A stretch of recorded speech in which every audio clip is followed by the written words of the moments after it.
Hi, Fiery Nat. Fiery Natalie. Let's see if we can launch a few of our own grenades. Today, we won't throw them into the pool, but let's throw them into, I don't know, what will we say? Throw them into your spiritual pool, maybe. Let's say that. But in a good way. Right, so I'm looking at your questions. I've read everything that you answered in both the email and in the form, and I've read it, I don't know, like maybe 5 times. I've gone over it. I've been speaking to my guides. We've understand everything that we want to understand.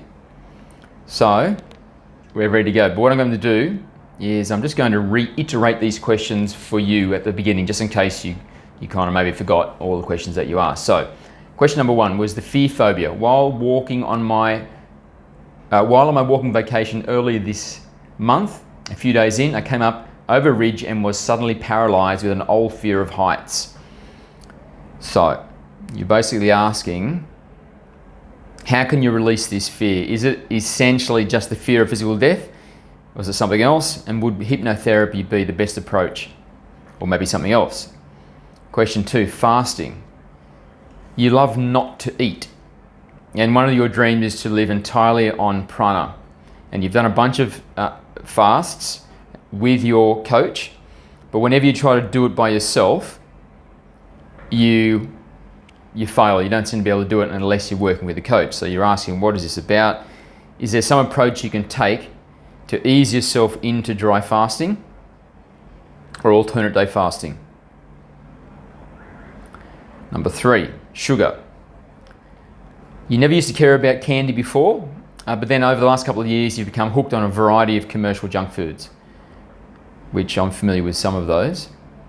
So your question is, how can you release those cravings? Will they simply just run their course and one day you'll wake up and they'll be gone, or are you trying to kill yourself slowly?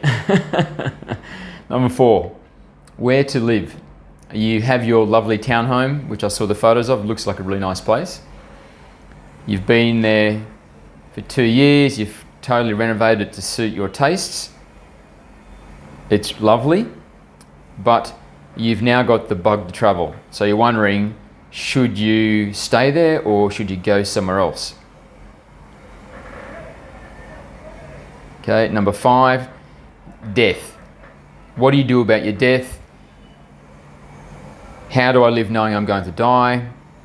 Okay, number 6, what is the lifetime I'm currently living for? And what is its purpose? What am I to focus on? How do I live the remaining 22 years in my current body? And 7, astrology. This is the last question. I'd like to study this in a live course. Any suggestions? Is this a good idea for me? And then you end with, thank you, Muzz, and an exclamation mark. Rightio. So,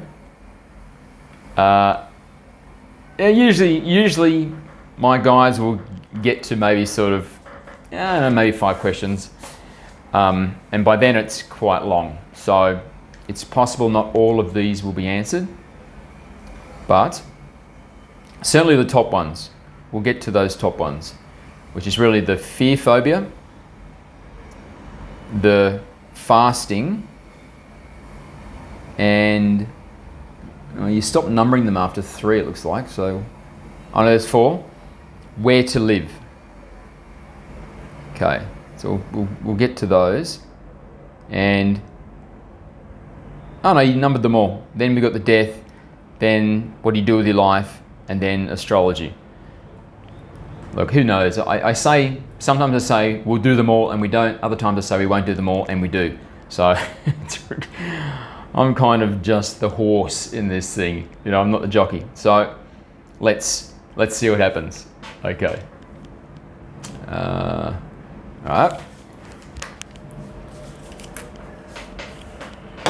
Here we go, Nat. And before I start, let me just say thank you for your kindness and your generosity, and you've been generous not only in helping me out with some donations, but you also have given me ideas. And that idea you gave me, I'm pretty sure it was you, where you said, why don't you repurpose your content so you transcribe, get them transcribed and make them available. I've actually been doing that. It's something I've been working on for the last month, and so I've transcribed like 100 of them with a service, but I'm doing everything myself, making the covers and putting it all together and all that.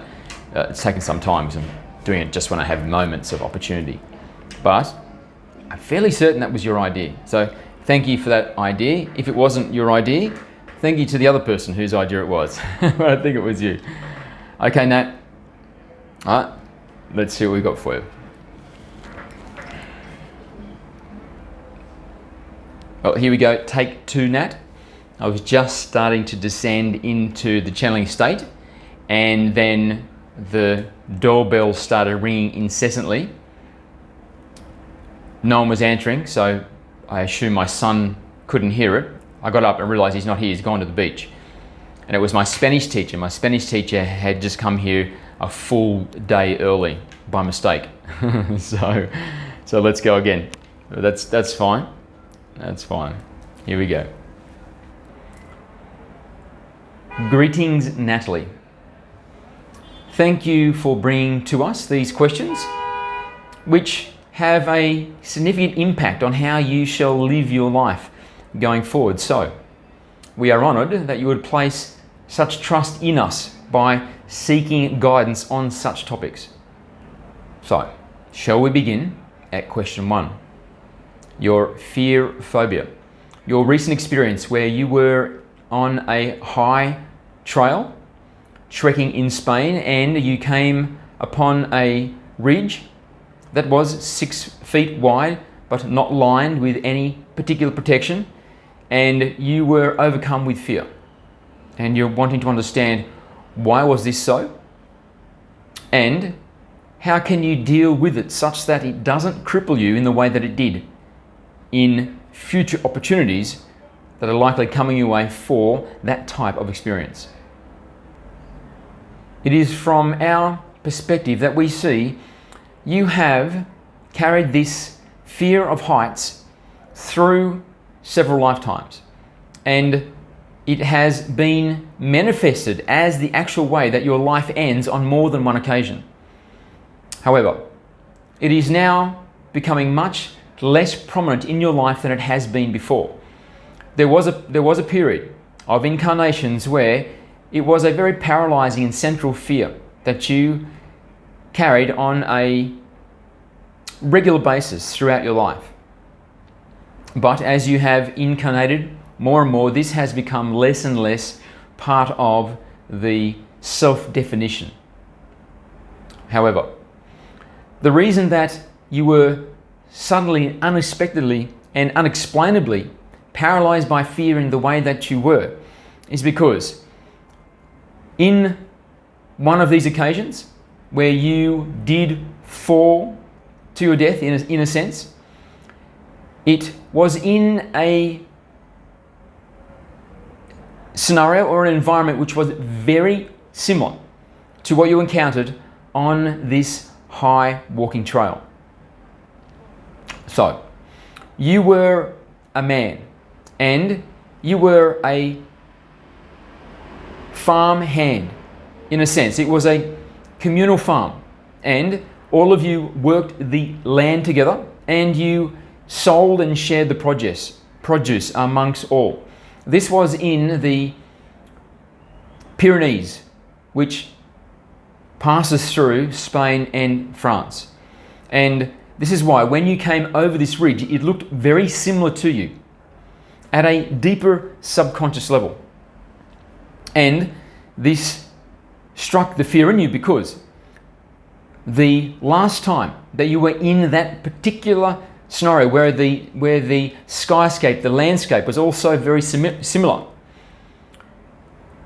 you were on a horse and cart and you were transporting something from the farming region into the local town where it was due to be sold to vendors at a wholesale relationship, and then you would receive the money and take that back to be shared amongst your community members.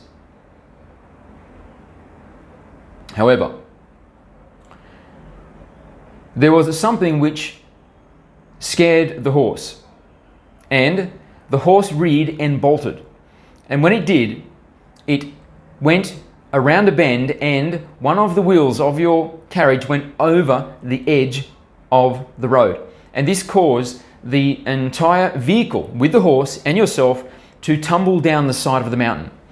The mountain was not that high, and it was just a few rolls until you found yourself at the bottom of a valley, you could say. And you were injured, but not mortally. However, you were pinned. You were trapped beneath the wagon, the cart, and you were unable to escape. You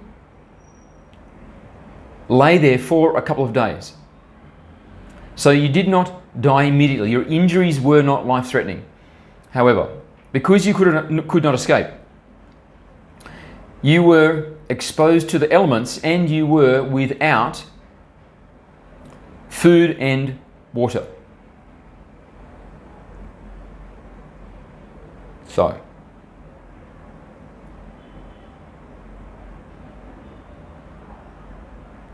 your community sent out a search party. However, it wasn't until a few days had passed, because it was not unusual that you would go into the village, or whoever was delegated this particular task on a particular time would go into the village, and sometimes it could take a day or two for a buyer to be found for the produce and for other tasks being performed.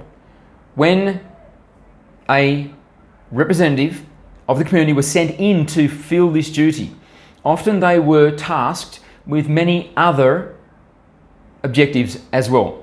So, others in the community that needed to have something done, or something accomplished, or something picked up, or so on, in the local community, would assign that task to whoever it was that was going to run the mission.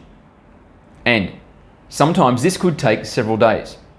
So it wasn't until multiple days had passed that a search party was sent out, because you had not returned in a time which was considered to be reasonable. Yet when your community members found you, you had already perished. You had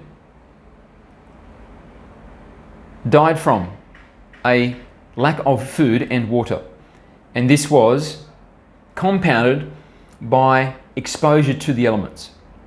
So it was a time of the year where the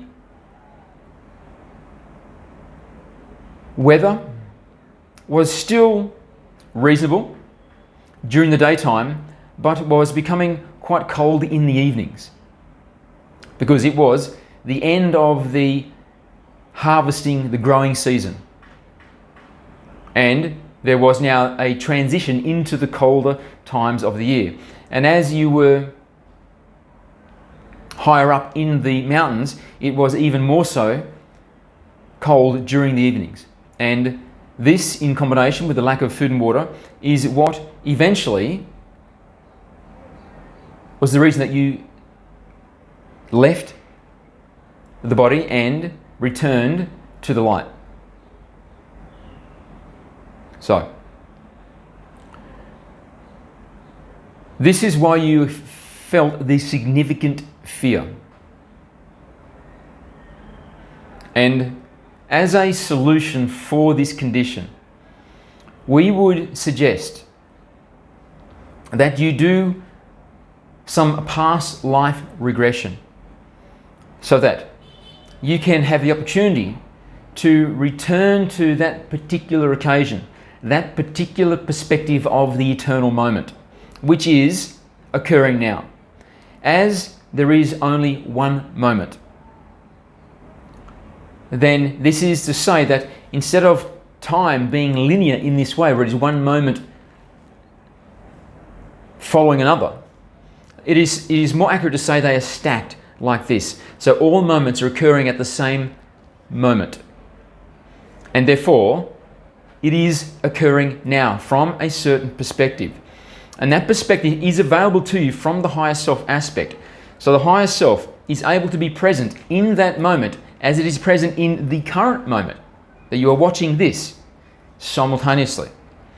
And therefore, this is an access point where you can elevate your consciousness into the higher self perspective and then enter that particular lifetime and process the fear. And the way that the fear would be processed is to give an understanding to that version of self that your life is eternal, that it was not actually your ultimate death, as it was believed. And because there was a strong sense of guilt associated with the predominance of Catholicism in that region, and you had judged yourself as being unworthy of being allowed to enter the kingdom of heaven. And so you lay there with a significant fear, or you went through your daily process with a significant fear that if you ever were to die, that you would be sent to hell rather than being invited into the kingdom of heaven. And it had always been your plan that sometime in the future you would become more holy. Sometime in the future you would become more devout. Sometime in the future you would devote yourself to God. But there was just not convenient at the time. You were one of the younger men in the community and you were still a single man. And so you were focused on many other things other than religion. And there were others in your community which felt that you were unholy in your behavior. And your lackadaisical attitude to religion, to regular worship, was troublesome. And although you ignore them on the exterior, on the internal, you did have some anxiety that perhaps they are true, perhaps they are correct. Perhaps if I were to die, then I would indeed go to hell, as some others in my community would speculate. So, when the horse reared and it bolted, and you could see that the wheels of your cart were going dangerously close to the edge of the road, you indeed did have a very profound and significant fear that if you were to die in this moment, that you are going to spend eternity in hell. So, when you do this exercise, where you elevate your consciousness into the higher self aspect, and that'll be the access point into this particular lifetime where this fear has arisen, then you can transfer into that identity an understanding that you are the eternal being. And there is no place such as hell in the way that it was understood in the religious context. And there is only a return to the light. There is only an immersion in the love of your Creator. And so it is not necessary to have a deep and compelling fear of one's death, because ultimately the death as it is observed by the human is an illusion. It is a facade. And death in reality is very similar to awakening from a dream.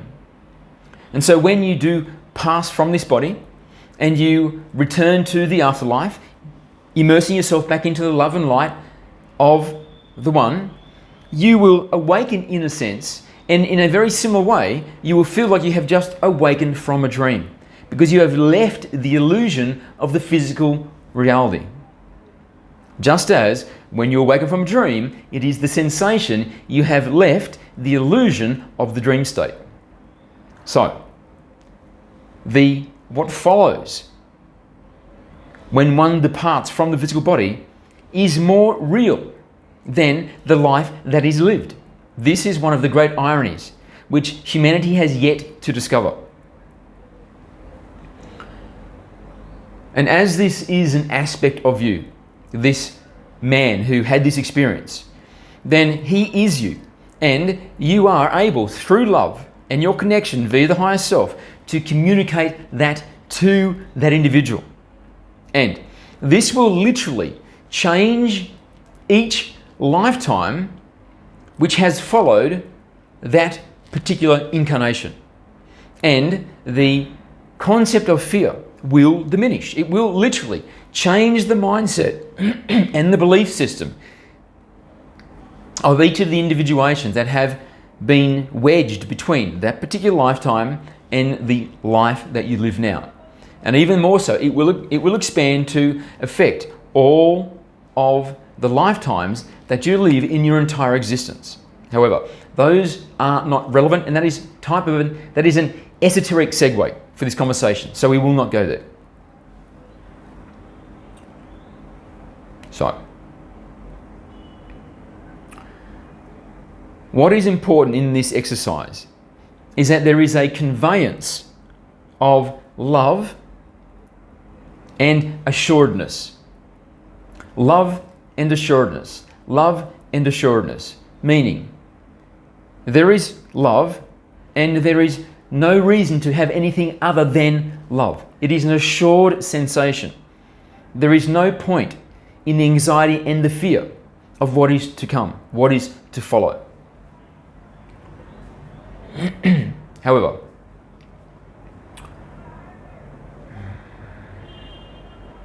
before we proceed to the next item, perhaps let's provide some more detail about how this exercise can be done.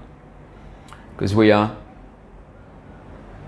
sensing that there is not yet enough detail for you to perform this exercise that we are suggesting.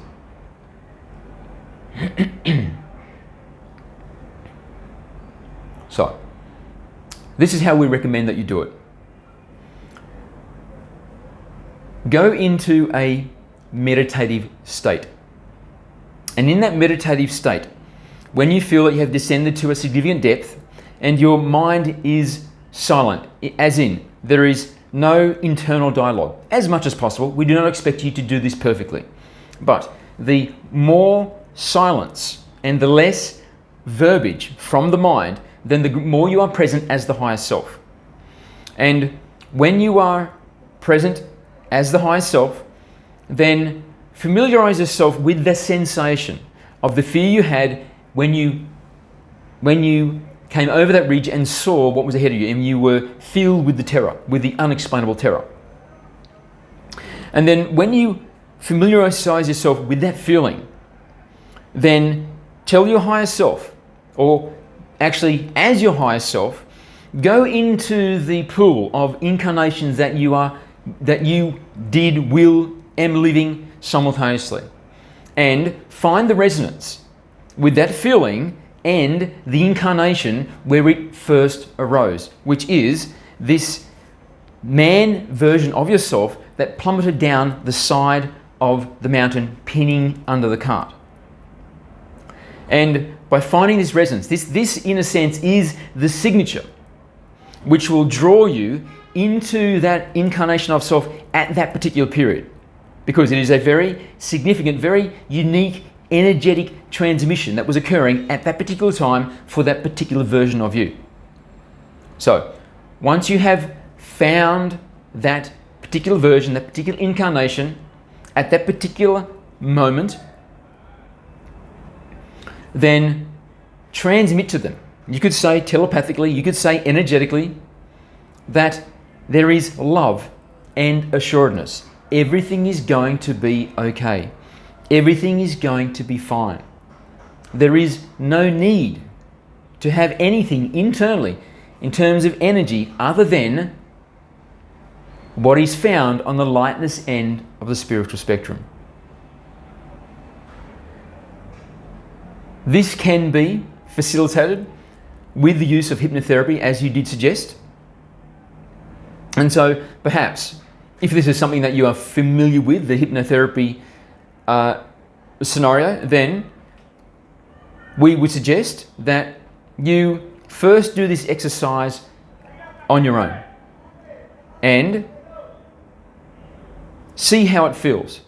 If you feel you're making progress, if you feel that you are having some resolution, then perhaps this is satisfactory, this is sufficient.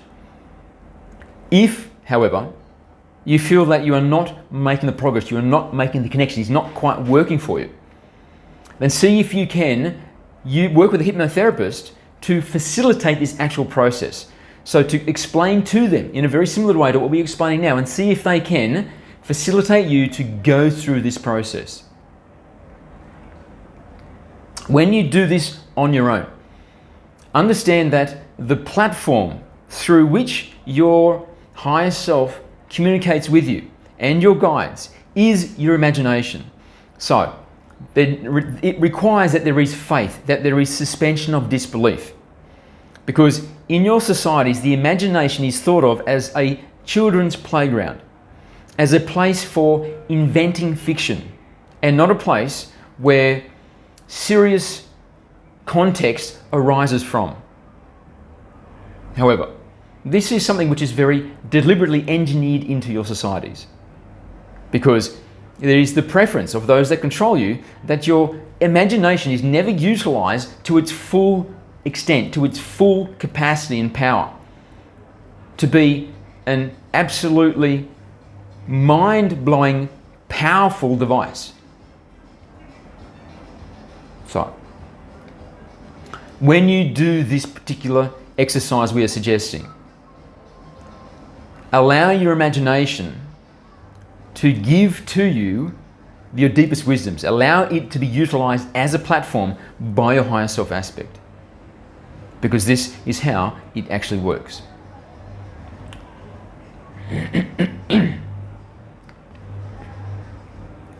Now, this leads us into your second question, which was in regard to your fasting.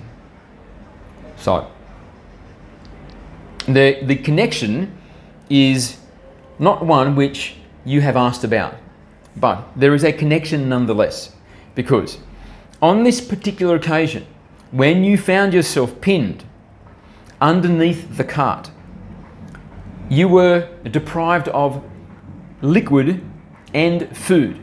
And for much of this time, you were in a state of terror, that if someone does not come and find you soon and free you from your predicament, then you will die and you will be sent to hell. And this was a very intense and prolonged fear. So this is why you experienced it as a type of PTSD, why it was triggered so suddenly and so powerfully when you crested that ridge and saw what lay ahead of you. And it did not make any sense. You were not in danger. Why were you so afraid?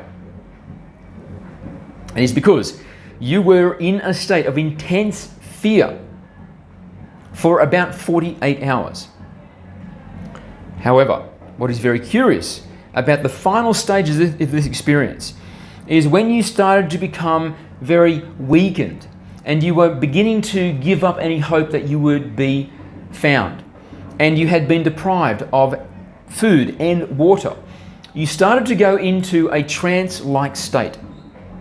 And in this trance-like state, you were able to release the fear. And you began to feel a connection with your Creator. The light began to appear, it could be said, because you were in a state where you were partially alive, partially in the process of dying. And because it did not happen suddenly, but was an act of deprivation, then it was drawn out. It lasted much longer than it typically does for a human to pass over. Typically, humans pass suddenly, rather than being drawn out in the way that it was, because you were a healthy young man and you died slowly through deprivation. So, you had a long experience of death, and your salvation from the terror came as a direct result of the deprivation, of the fasting, of the lacking in water and in nutrients. And in combination with accepting that your death was imminent, that it was not something that you could be rescued from. And in this state of acceptance, you released the fear. And the transition was made peacefully. But when this transition was made peacefully, you had disconnected from the ego at this stage. And so the mind was no longer active. But the mind was active for the entirety of the fear. It wasn't until you disconnected from the mind and you started to become transcendent in your beingness, because you were starting to cross over, that is when the fear was released. Yet this echo, which gives you the fear now, is the fear that was very much embedded into the ego of that personality, and now is what is echoing through subsequent lifetimes.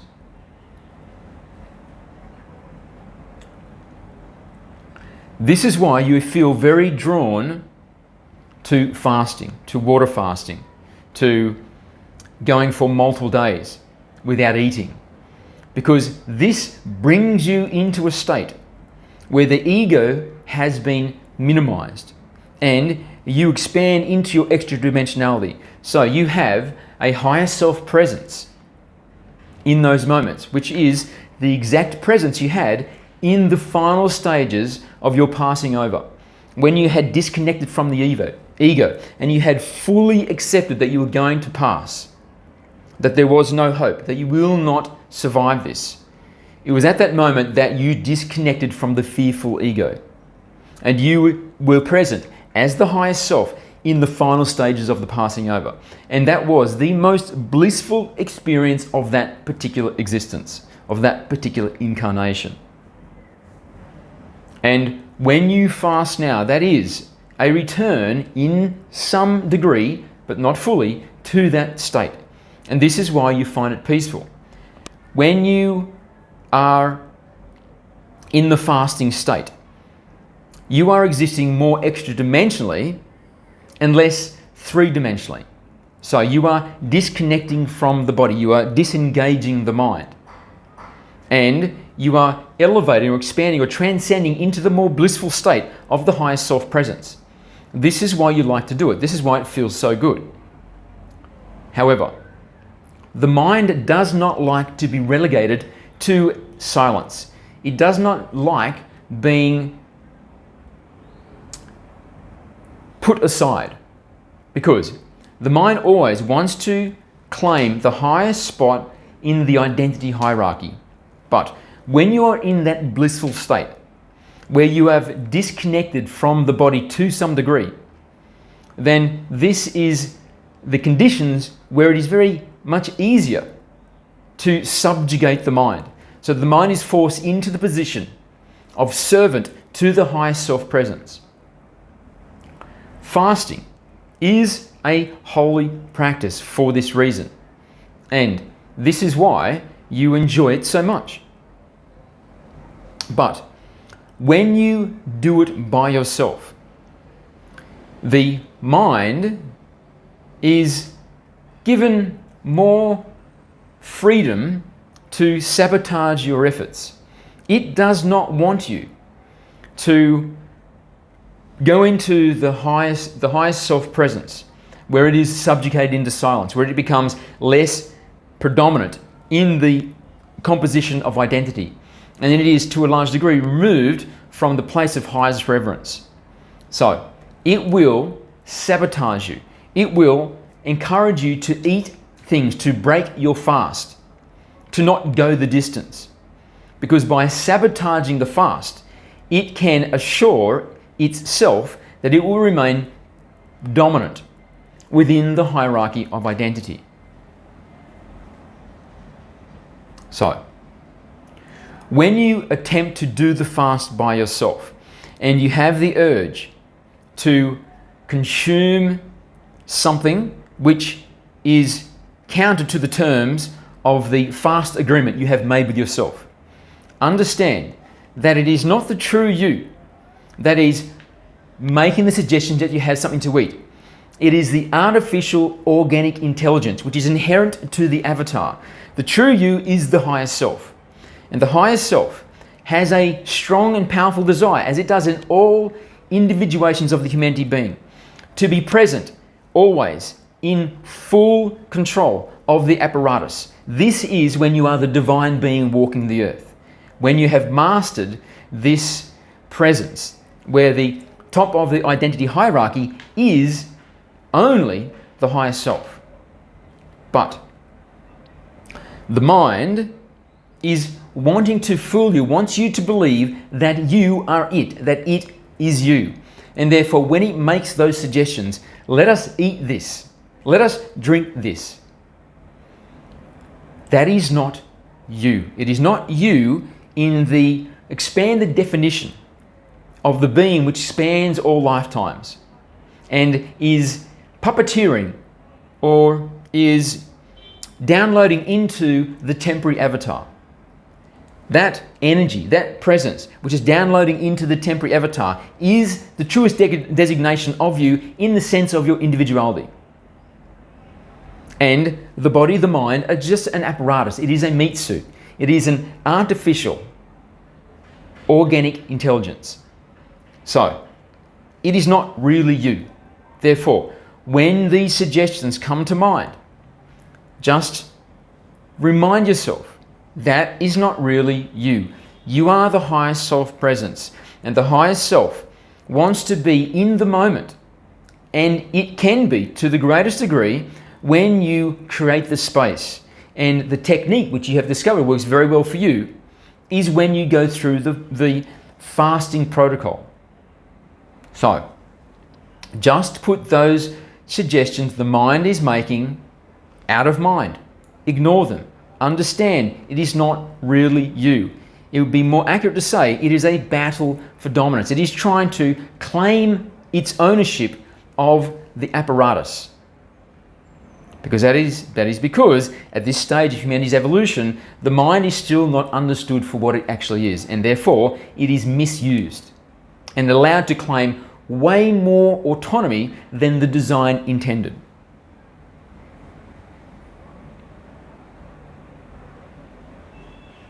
So, let us now look at your recent fixation with eating candies.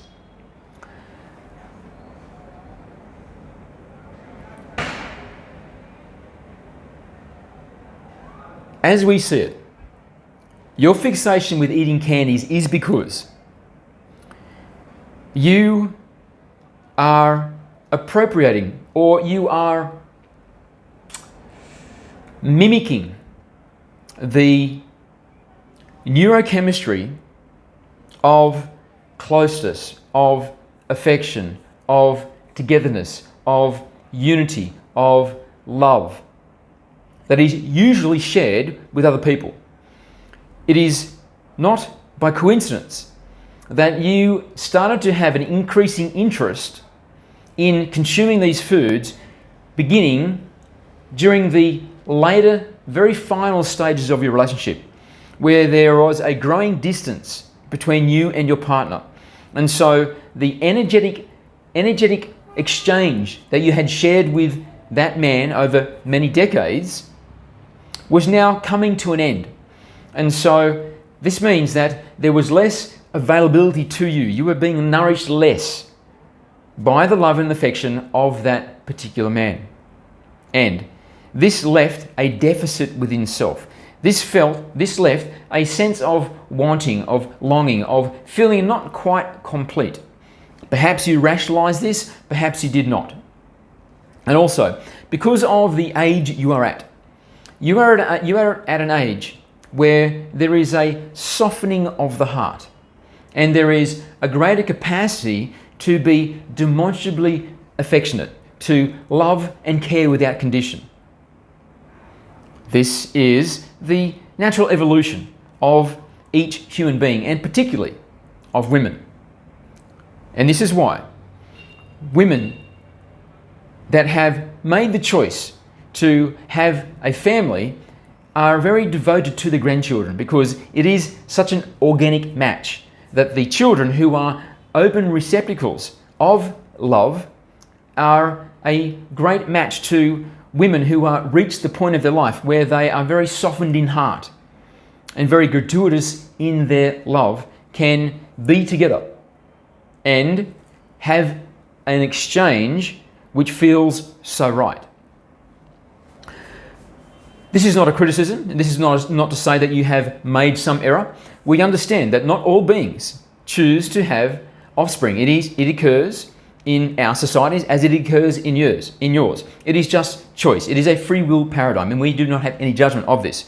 But we are just bringing this to your attention so you can understand why it feels the way that it feels and why you have the compulsion to eat these candies, because these candies literally are creating a neurochemical state in your brain which is similar in a sense to give you a sense of satisfaction that there is some type of churning of the love ingredients within, even though in the external it is less present than it has been in the past, than it was during the years of your relationship, when the feeling between you and your partner at the time was very strong and very fulfilling. So, how to deal with this? We would say the way to deal with this is less about just forcing yourself not to eat the chocolate and more about addressing the love dynamic within your own life. So, this could be done in multiple ways, and we can make some suggestions, and this is up to you to decide what feels right for you. The first we would say is perhaps expand your circle of people that are important to you. Now, this may be something you would like to do or something you've already done, but this would be a mechanism by which you could find a supplementation, find a way to stimulate this energy within self. The second way that we suggest is to just be more loving of those that are already in your life. So, the people who you consider to be worthy of your love or dear to you or in your vicinity because you have a fondness for them, then you could just make the decision to love them even more for no other reason other than it is just you utilizing your capacity, your growing capacity for unconditional love. Rather than love your friends in the habitual way you have done in the past, instead make the conscious philosophical decision that you are going to be a more loving being and you are going to love them, love your house, love your home, love all things with a greater generosity and intensity than you ever have done at any other time in your life before. And this is entirely something which can bring about a sense of completeness, a sense of being abundant in your love, such that the cravings for this neurochemical assimile does no longer need to be part of your coping strategy. And the third way that we suggest is to become very loving in your relationship with yourself and also with the expanded context of self, meaning that very loving for your creator, very loving for your solar system, very loving for your planet, very loving for the humanity being, and of course, very loving for yourself. Love is abundant, and love is the most adaptable energy of all energies. So, it is very easy to utilize. You can love anything, and it will increase the levels of love within self. Meaning, you could love your furniture. You could love the paintings on the wall. You could love your curtains. You could love the sound the toilet makes when you flush it. Love is the most adaptable energy of all energies in existence. And so it can be utilized in whichever way that you prefer. And just by utilizing energy more, this is going to fill you up to a greater degree. It is going to transition you deeper into the light. It is going to make it much more easy to purge the darkness. Love literally is the all solve. There is nothing which love cannot cure, which love cannot solve, which love cannot simplify. So, choose whichever way it is that you want to bring more love into your life. And then when you have the urge to eat some of these candies, instead, decide to stimulate your love. Decide instead to be loving of whatever it is in your environment, of yourself, of the planet, of whatever it is that you want to love. And understand that your cravings is because at that moment you are feeling a slight deficiency and your neurochemistry is a little off. It doesn't feel quite right. It doesn't feel like there is enough love juice flowing within self. And you are going to eat that particular candy to stimulate an artificial or a synthetic assimilation of that particular energy. Simulation rather than assimilation. A simulation of that energy. But what you can do instead in those moments is use a very real expansion of the love energy rather than simulating it artificially.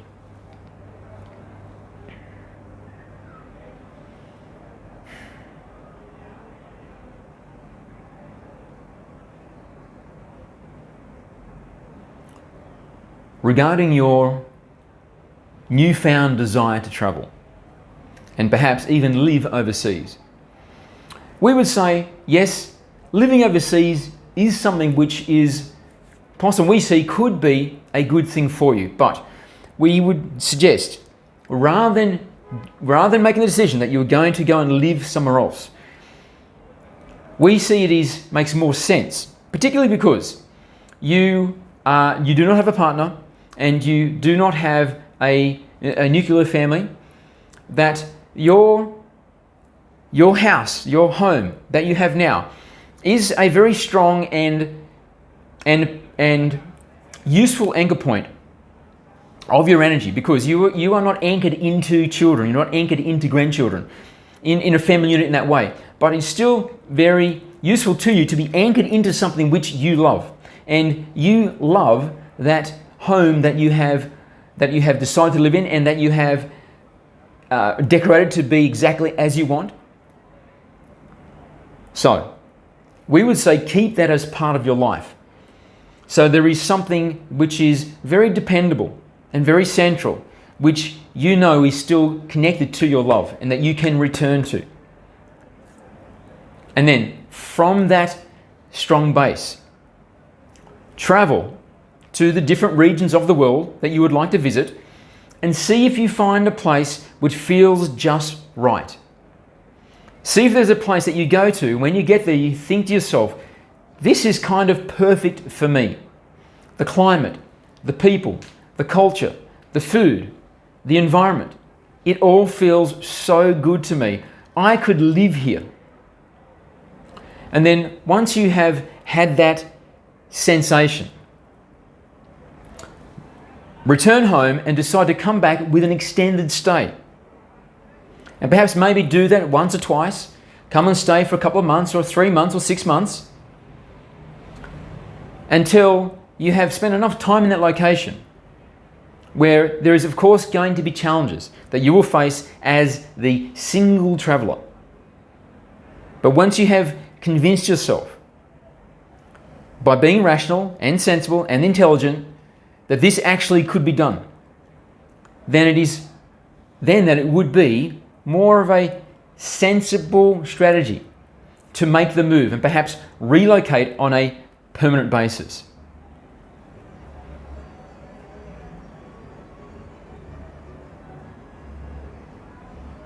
But whatever it is that you do, we recommend that you keep something which is central in your life, something which can act as an energetic anchor point,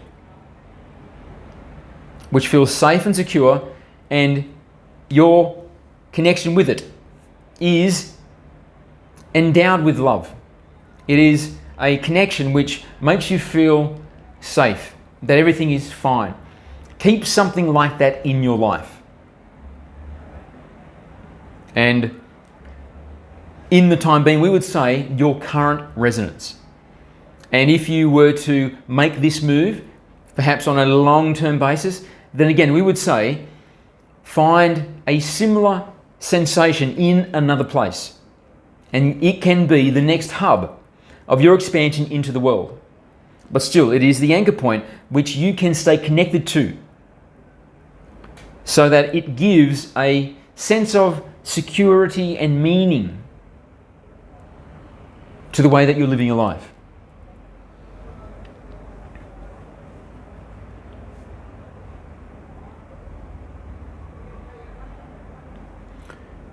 Let us now go to your question about astrology, because we see there is connection between this desire to travel and this interest in studying astrology.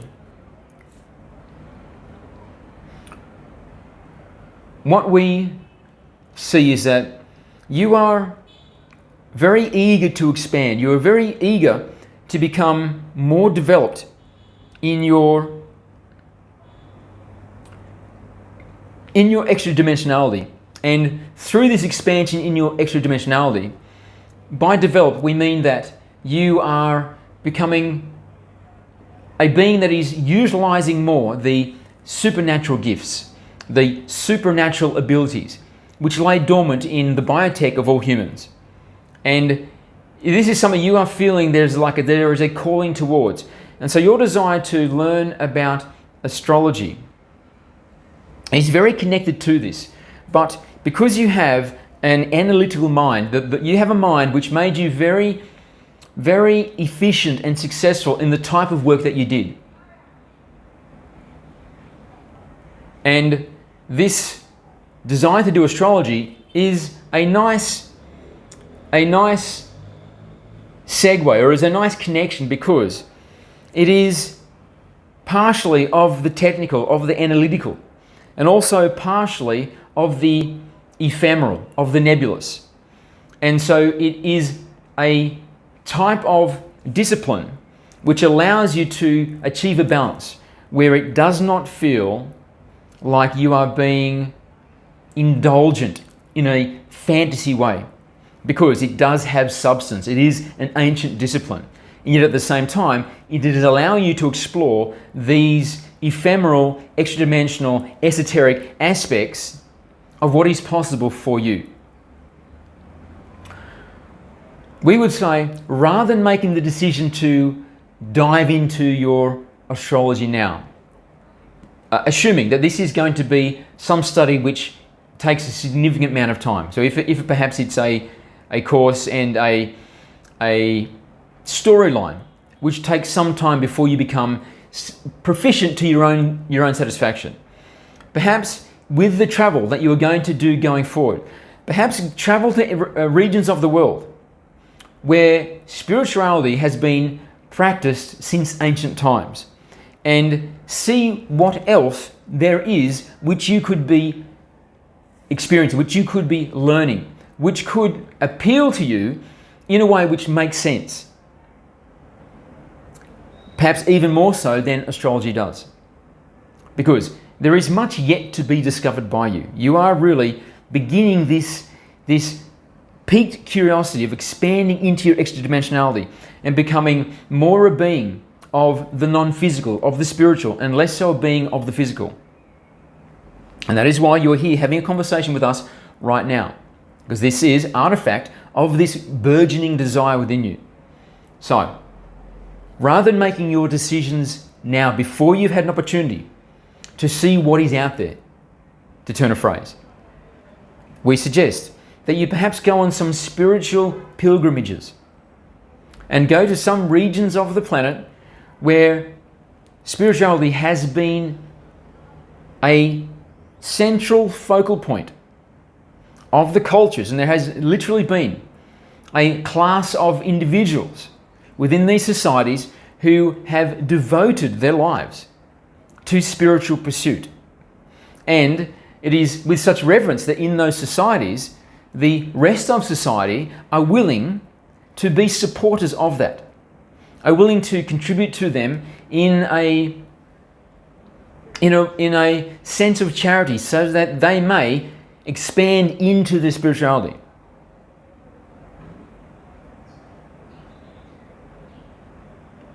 And see what it is that you discover.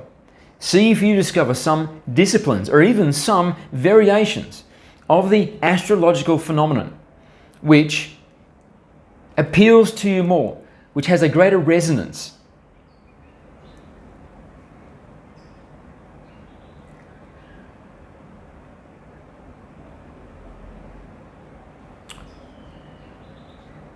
Regarding your question about death, we will answer that question by answering your question about life, about how to live your life. We would say, live your life in a way that you die before your death. And this means that the identity which you have known yourself as, which has allowed you to function in the roles that you have played throughout your life, particularly as somebody who was seen as being very competent and rose to a high level within a large organization because of your capacities. Allow that identity to diminish, and the ultimate objective being that it eventually dies. It is, of course, the ego death that we are speaking of, such that the mind is no longer seen as being you, but is instead relegated to position of device, of a computation tool that is called upon to serve the high self master. And this is going to tie in very nicely with your travel, with your expansion into the regions of the world where spirituality is of a high reverence. And not the spirituality of the angry deity, but instead the spirituality of the expanded all, of the interwoven relationship between all aspects of the Supreme Being. And it is through this investigation and also you connecting with the discipline which feels most right for you. And we have a sensation that this discipline will also be linked to your training you are doing now in fasting. So, we suspect that sometime in the future you will find yourself in a spiritual setting in some other country, and part of the spiritual practice for your seeking to be freed from the ego so that you may attain the mastery of the highest self will be done in the context of fasting, of deprivation of the avatar, of the body, so that you can make this transcendent movement into the highest self presence.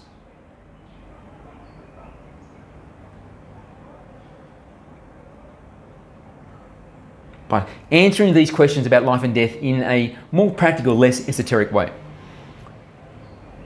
we say that the life purpose, the reason that you have come here, is, as it is for most humans that are here at this time, to be part of the harvest, to be bundled up into the ascension, so that you transition into the fourth density state, emerging from the singularity into the new paradigm of what it means to be human.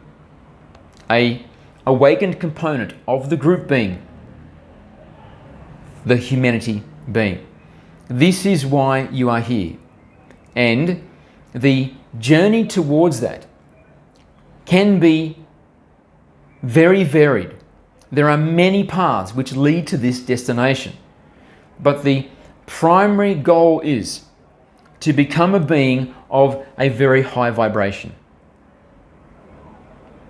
This means that you are a being which is very immersed in the light, living virtuously, living in a state of purity, in mind, in emotion, in body. And the purity of mind means it is a mind which is predominantly silent. And so what comes through instead is the presence of the higher self. And the higher self is a perfectly virtuous being. So you act with honesty, with integrity, with kindness, with caring, with dignity, with honor. At all times, in all occasions, with all that you interact with. This is the pure of mind state, because when the mind is pure, it is silent. And you exist in the moment as the higher self. So, this can be a very exotic and wonderful journey for you, because you have the financial wherewithal that you can go and seek this enlightenment in different locations in the world, under different circumstances. You can have a very exotic and wonderful journey to this place, this ultimate place where all of your species is heading, although many have completely forgotten and disconnected from this intent in this current life cycle. And of course, that is very much because of those that are engineering your societies have stolen the sacred knowledge and then have created a cultural context where this is almost impossible to achieve. Yet, we say almost.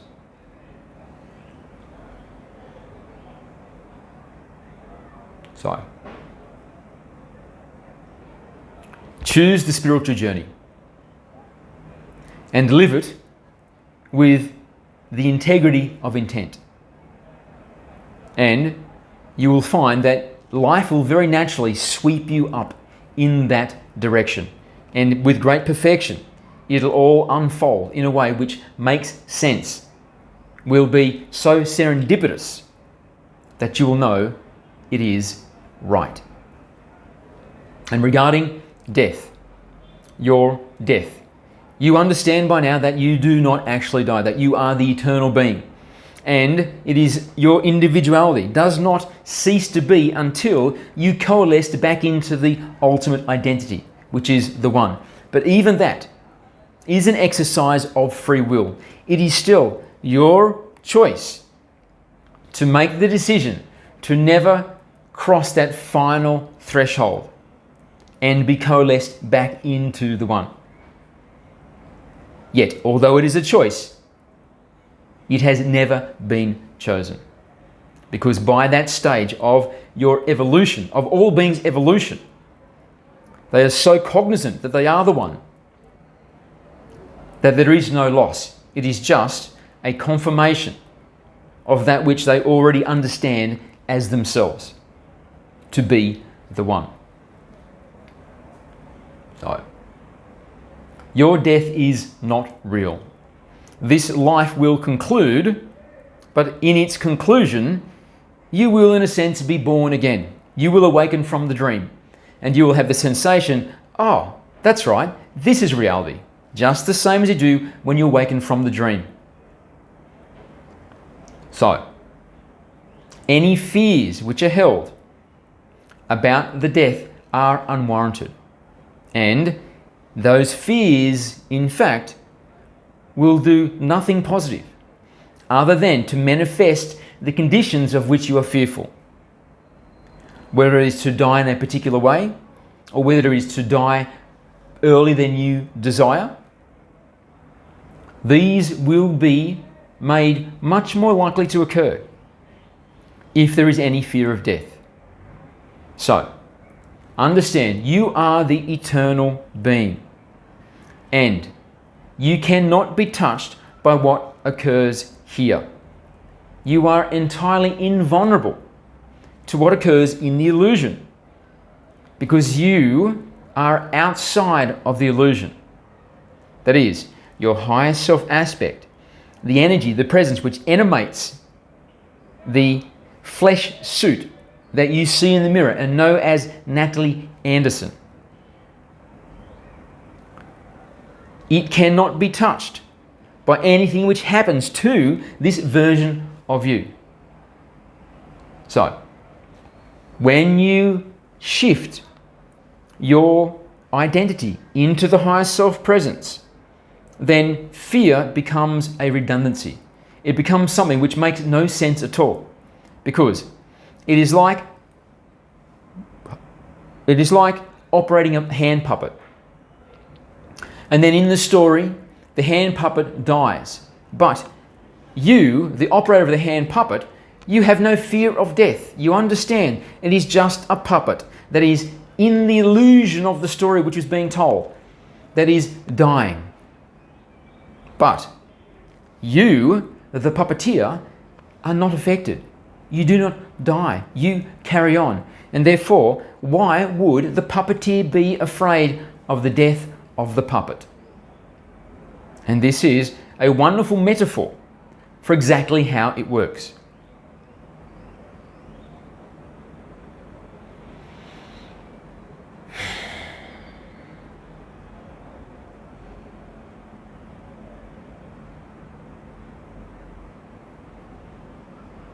So,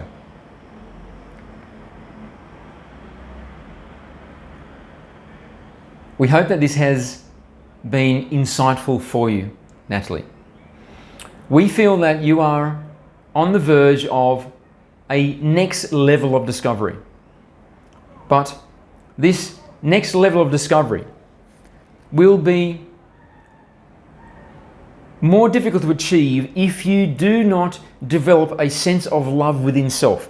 And we are not saying that you don't feel, that you don't love yourself, or that you're pathological in some way.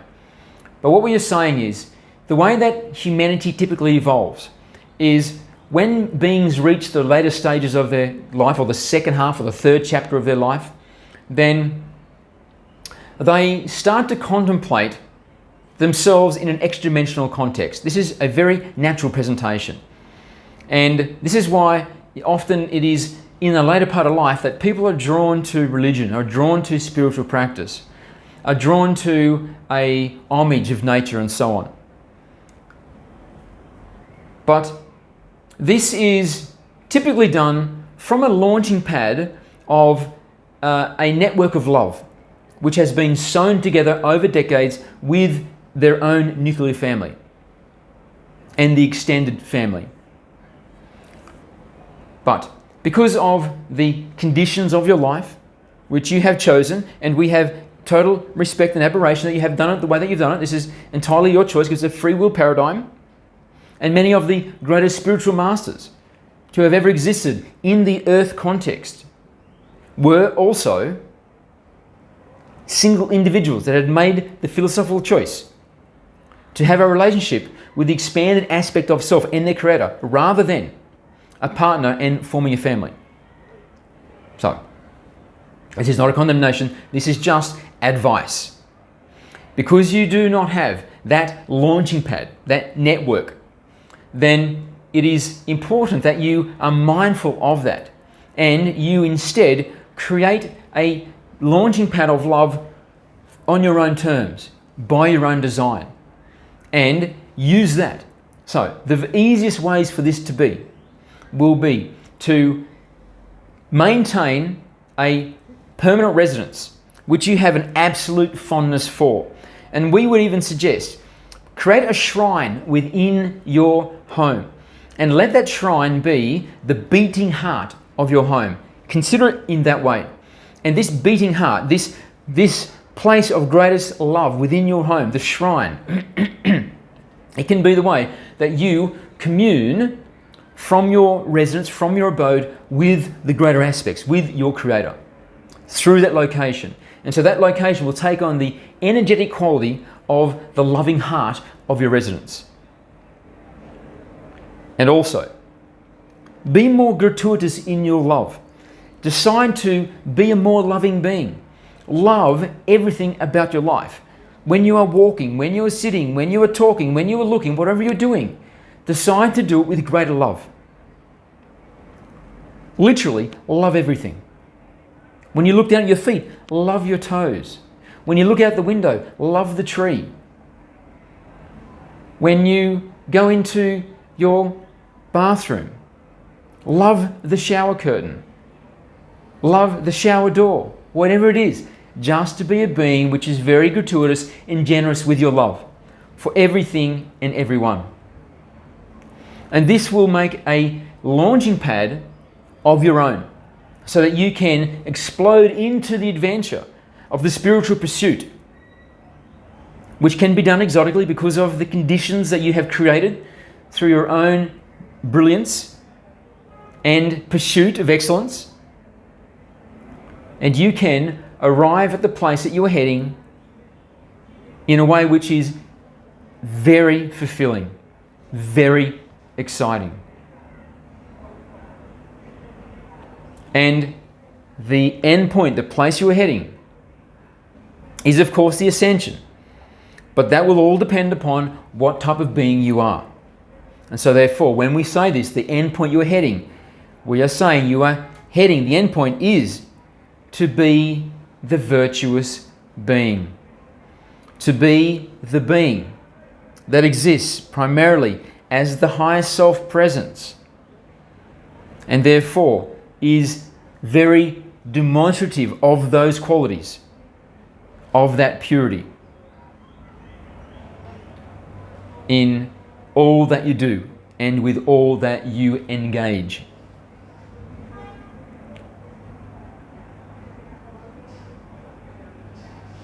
Exciting times lay ahead, Natalie, and we can see that you are like a wound spring, soon to reach a new velocity of expansion.